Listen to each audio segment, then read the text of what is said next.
اگر کوئی آپ سے پوچھے آپ رسول اللہ صلی اللہ علیہ وسلم سے محبت کرتے ہیں، لیکن آج جب آپ صلی اللہ علیہ وسلم ہمارے درمیان موجود نہیں تو ہم کیسے جانیں کہ آپ صلی اللہ علیہ وسلم کس طرح زندگی گزارتے تھے؟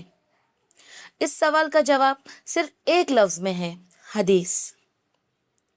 حدیث وہ روشن چراغ ہے جو 1400 سال بعد بھی ہمیں رسول اللہ صلی اللہ علیہ وسلم کی زندگی، تعلیمات اور بہترین طرز زندگی سے جوڑے ہوئے ہیں۔ آئیے آج ہم جانتے ہیں حدیث اور سنت میں کیا فرق ہے، ان کی اہمیت کیا ہے، اور کیا جدید سائنس نے بھی احادیث کی سچائی کی تائید کی ہے۔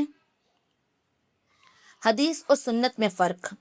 بہت سے لوگ حدیث اور سنت کو ایک ہی چیز سمجھتے ہیں، لیکن ان میں ایک باریک فرق موجود ہے۔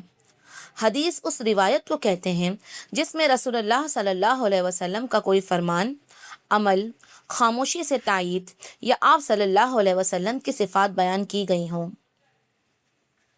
جبکہ سنت رسول اللہ صلی اللہ علیہ وسلم کا وہ عملی طریقہ ہے جس پر آپ صلی اللہ علیہ وسلم نے خود عمل کیا اور امت کو بھی اس پر چلنے کی تعلیم دی۔ سادہ الفاظ میں یوں سمجھیں، حدیث ہمیں بتاتی ہے کہ رسول اللہ صلی اللہ علیہ وسلم نے کیا فرمایا یا کیا کیا، جبکہ سنت ہمیں وہ عملی راستہ دکھاتی ہے جس پر چل کر ہم اپنی زندگی کو رسول اللہ صلی اللہ علیہ وسلم کے طریقے کے مطابق بنا سکتے ہیں۔ حدیث اور سنت کی اہمیت۔ اللہ تعالیٰ نے قرآن مجید میں فرمایا، اور رسول تمہیں جو کچھ دیں وہ لے لو، اور جس چیز سے منع کریں اس سے رک جاؤ۔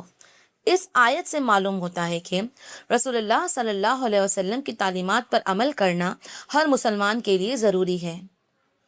سوچئے، اگر صرف قرآن ہوتا اور حدیث نہ ہوتی تو ہمیں کیسے معلوم ہوتا کہ نماز میں کتنی رکعت ہیں، نماز کا طریقہ کیا ہے، زکوٰۃ کس مقدار میں دینی ہے، حج کے مناسک کیسے ادا کرنے ہیں۔ یہ تمام تفصیلات ہمیں حدیث اور سنت سے معلوم ہوتی ہیں۔ اسی لیے علماء کرام فرماتے ہیں کہ قرآن ہمیں احکام دیتا ہے، جبکہ حدیث اور سنت ان احکام پر عمل کرنا سکھاتا ہے۔ سائنس اور حدیث۔ بعض لوگ سمجھتے ہیں سائنس اور دین ایک دوسرے کے مخالف ہیں، لیکن حقیقت اس کے برعکس ہے۔ بہت سی ایسی احادیث موجود ہیں جن کی حکمت کو جدید سائنس نے بعد میں سمجھا۔ ان میں سر فہرست ہے کھانے سے پہلے ہاتھ دھونا۔ رسول اللہ صلی اللہ علیہ وسلم نے صفائی اور ہاتھ دھونے کی تلقین فرمائی۔ آج جدید میڈیکل سائنس بھی بتاتی ہے کہ ہاتھ دھونے سے بے شمار جراثیم ختم ہو جاتے ہیں اور بیماریوں سے بچاؤ ممکن ہوتا ہے۔ اعتدال سے کھانا۔ رسول اللہ صلی اللہ علیہ وسلم نے فرمایا کہ انسان اپنے پیٹ کو ضرورت سے زیادہ نہ بھرے، بلکہ کھانے میں اعتدال اختیار کرے۔ آج ڈاکٹر بھی یہی کہتے ہیں کہ زیادہ کھانا موٹاپے، شوگر، دل کی بیماریوں اور دیگر مسائل کا سبب بن سکتا ہے۔ مسواک کی اہمیت۔ رسول اللہ صلی اللہ علیہ وسلم نے مسواک کی بہت ترغیب دی۔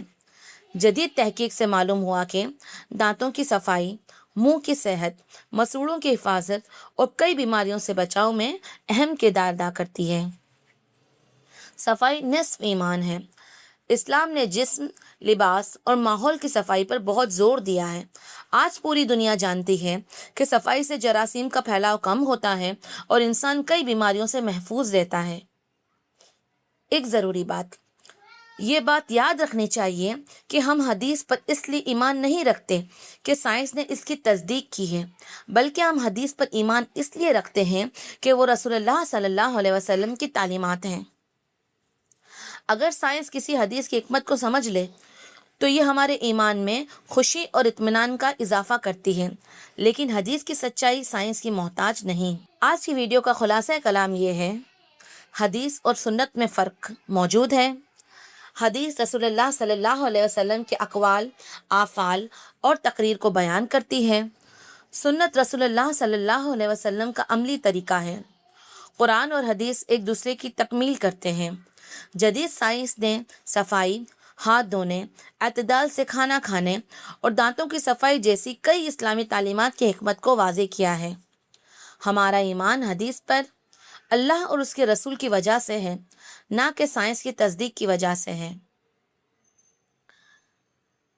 رسول اللہ صلی اللہ علیہ وسلم کی حدیث صرف پڑھنے کی چیز نہیں بلکہ زندگی میں اپنانے کا راستہ ہے۔ جب ہم حدیث اور سنت کے مطابق زندگی گزارتے ہیں تو ہماری عبادات، اخلاق، معاملات اور کردار سب بہتر ہو جاتے ہیں۔ اللہ تعالی ہمیں قرآن اور سنت کو سمجھنے، ان پر عمل کرنے اور دوسروں تک پہنچانے کی توفیق نصیب فرمائے، آمین۔ اگر یہ ویڈیو آپ کے لیے مفید رہی ہو تو اسے ضرور شیئر کریں تاکہ زیادہ سے زیادہ لوگ حدیث اور سنت کی صحیح تعلیم سمجھ سکیں۔